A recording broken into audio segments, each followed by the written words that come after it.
I had during the Republic referendum. I was involved in the Constitutional Monarchists case.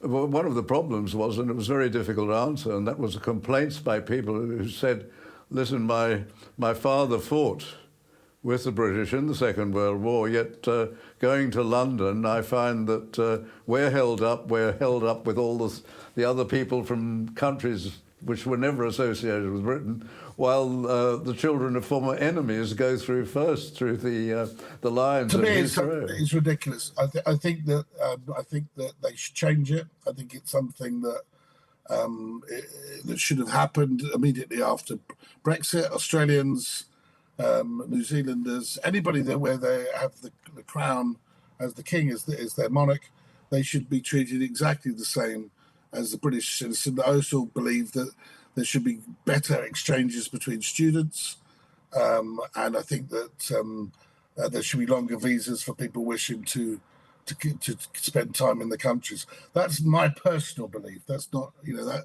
because I think that there's so much continuity connection between these countries. But if you have the same king, then you should have many more rights, and one of those rights should be there should be no holding up at all at airports. There should be no they should be allowed to stay much longer and work, and I believe that would be to the benefit of both all countries concerned, and there would be, and I think it would make a difference personally. Yes. And something that I think should happen, and I've often thought that it used to be the Foreign and Commonwealth Office. That's what it says it is, but this is more important than that. There should be, if you're under the same, if you have the same king, then you are a realm of this. You are a realm, and therefore they should have many of the same rights. And 5-year visas and things like that, to me, sounds exactly what should be happening.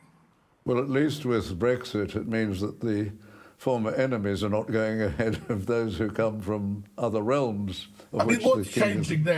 And I suppose, I'm nearly 60, but I obviously have a lot of affiliation with my grandparents fighting, and my great grandparents. With the Queen's passing, we've now, she's the last monarch from that time. She served in uniform, and I suppose that and I've sensed this actually, having been in Germany when the King went there, and been monitoring what's been going on in France at the state visit, that actually things are moving in a different direction. There's a sense really that is in the past, but you're never going to convince people of my mother's generation of that. But the fact who was in the East End of London when it was bombed. So I feel that things are moving in a more progressive way.